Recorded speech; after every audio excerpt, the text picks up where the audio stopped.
Kalau boleh saya sebutkan, dana itu dibelanjakan untuk dana R&D bioteknologi 463 juta, geran pengkomersialan bioteknologi 100 juta, dana pemerolehan teknologi 100 juta, dana pengurusan harta intelek dan teknologi 100 juta, dana pembangunan usahawan bioteknologi 50 juta, projek agro bioteknologi 79.8 juta, dana equity dan sokongan institusi 300 juta, prasarana bioteknologi 928.5 juta, jumlah 2012.3 juta.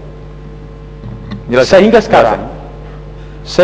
sekarang minta berkata saja, Kerajaan Barisan Nasional tidak langsung memberikan apa-apa laporan berkenaan pencapaian dan keberhasilan segala program yang dilaporkan. Tiba-tiba meremehkan industri bioteknologi. Dalam bajet yang dibentangkan Jumaat lepas, ianya langsung tidak lagi disebut.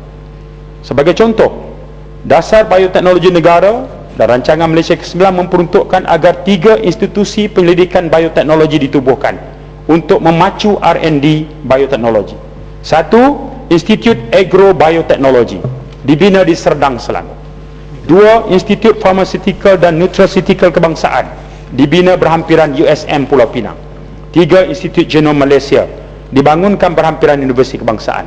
300 juta ringgit diperuntukkan dan dibelanjakan untuk pembangunan prasarana dan kerja-kerja R&D, tetapi kerajaan masih belum melaporkan secara terperinci hasil R&D ketiga-tiga institut untuk dimanfaatkan oleh industri bioteknologi. Apakah ini bermakna dengan beralihnya fokus NKA dalam rancangan Malaysia ke-10, Institut Genom Malaysia akan membuat penyelidikan untuk menyokong sektor perkhidmatan perniagaan atau pemborongan dan peruncitan? Jelas ini menunjukkan kecelaruan dan kedangkalan strategi pembangunan ekonomi. Tan Sri Dipertua, kita dimaklumkan bahawa peruntukan 2 bilion sudah habis belanja, tapi hasilnya belum lagi kelihatan atau tak kelihatan. Kita mohon Kementerian Terbabit memberikan penjelasan pada sesi jawapan nanti. Tan Sri Dipertua, perlu ditegaskan bahawa kita juga masih belum menerima laporan keberhasilan pelaburan kerajaan dalam banyak syarikat bioteknologi yang kononnya ditubuhkan untuk menjadi pemangkin industri. Saya berikan beberapa contoh. Pertama, Nine Bio, sebuah syarikat di bawah Menteri Kewangan diperbadankan, 100 juta sebagai working capital, ditubuhkan tahun 2004. 3 CEO sudah bertukar. Seingat saya Dr. Nur Syahidah, Dr. Izham dari KUB, dan sekarang Dr. Azmi Lila dari UPM dulunya. Nine Bio ini tujuannya nak menghasilkan produk kesihatan berasaskan natural products dan vaksin. Syarikat ini telah diberi tanah seluas 10 hektar di Bandar Baru Nilai, Negeri Sembilan untuk tapak operasi. Tapi sehingga sekarang belum ada apa-apa produk kesihatan atau vaksin yang telah dihasilkan. Kalau itu tidak cukup, Tan Sri Dipertua, dalam ucapan New Economic Model Perdana Menteri baru-baru ini, Nine Bio ini dicadangkan untuk diswastakan. Saya dipahamkan apabila audit masuk tahun pertama penubuhan, didapati 17 juta ringgit dibelanjakan untuk baik pulih pejabat dulu. Hasil tak ke mana, duit habis dan sekarang nak diswastakan. InnoBio Ventures, satu lagi kumpulan syarikat yang diberi modal 300 juta oleh Menteri Kewangan diperbadankan. Antara anak syarikatnya InnoBiologic Sendirian Berhad, sebuah syarikat contract research yang telah membina sebuah loji di Bandar Baru Nilai untuk melakukan kerja penyelidikan kontrak berkaitan sel mamalia. Ini dirasmikan oleh bekas Perdana Menteri tahun 2006. Sehingga sekarang kita masih belum mendengar apakah kontrak-kontrak penyelidikan besar yang telah dimenangi oleh InnoBiologic daripada syarikat-syarikat farmasetikal gegasi dunia seperti GSK, Pfizer dan sebagainya. Apakah prestasi perniagaan InnoBio ini memandangkan ia dibangunkan menggunakan wang rakyat? Sekali lagi, bila membaca ucapan model ekonomi baru oleh Perdana Menteri, InnoBio ini juga dicadangkan untuk diswastakan. Tan Sri Dipertua, Khazanah Nasional Berhad melalui Spring Hill Ventures membuat pelaburan puluhan juta dalam Alpha Biologics Sendirian Berhad dan Progenic Research Malaysia Sendirian Berhad sekitar tahun 2004-2005. Alpha Biologics, sebuah syarikat membuat penyelidikan secara kontrak. Progenics menyediakan khidmat penyelidikan toksikologi. Ini bidang Kuala Selangor. Kedua-dua bidang perkhidmatan ini amat diperlukan dalam industri pembangunan farmaceutical, dan Spring Hill Ventures telah melabur dalam menyediakan loji untuk kedua-dua syarikat ini di Penang Science Park, Pulau Pinang. Semasa pentadbiran Tan Sri Ko Sukun dulu. Bagaimana daripada Indra Mahkota nak minta laluan ataupun saja nak berdiri? Saya nak habiskan dulu baru saya.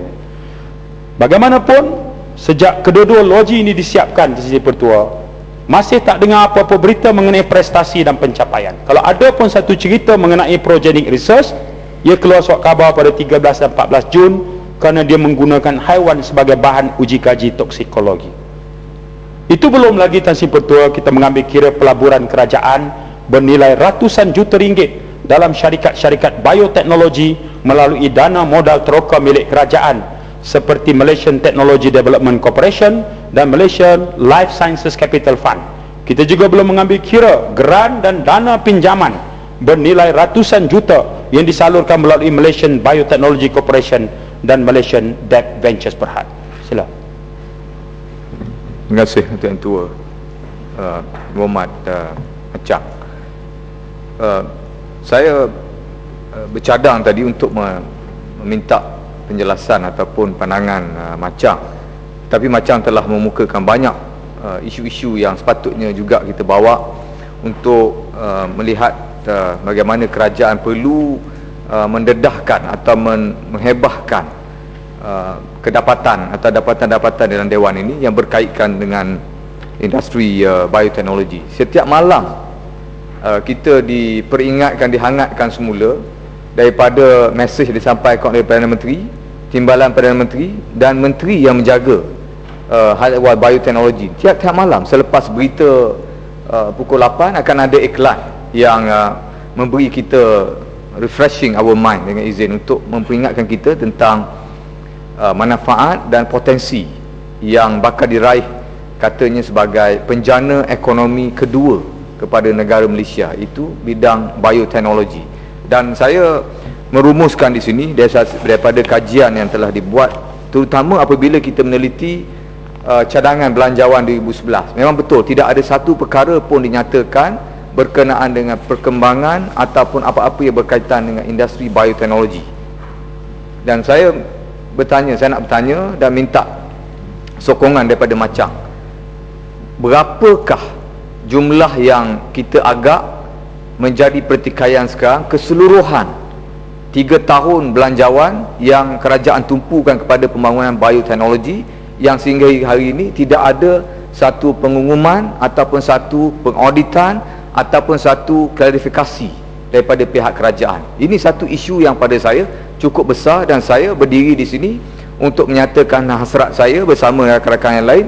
Kita mahu Dewan ini mendesak supaya kerajaan mengumumkan satu status dan satu laporan berkenaan dengan 3 tahun kewangan yang telah kita peruntukkan untuk membangunkan industri bioteknologi.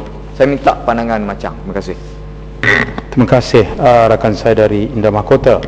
Tidak syak lagi, walaupun ianya tidak terkandung dalam pembentangan bajet kali ini, tapi itu tidak menghilangkan tanggungjawab kerajaan untuk mengemukakan laporan, kerana dana yang telah dibelanjakan selama ini cukup besar. Setakat semakan saya tidak kurang daripada 2 bilion ringgit. Isunya ialah tidak ada kesinambungan. Itu hujah yang kita kemukakan beserta dengan bukti. Kalau itu tidak cukup, Tan Sri Pertua, beberapa tahun lepas universiti-universiti awam di negara kita bersaing untuk mendapatkan status Apex University. Katanya akan banyak kelebihan dan keutamaan kalau universiti mendapat status ini. Akhirnya Universiti Sains Malaysia Pulau Pinang mendapat status ini. Antara proposal mereka yang membezakan mereka dengan universiti lain, bahkan mengalahkan Universiti Melaya, ialah cadangan penubuhan USM Science Park.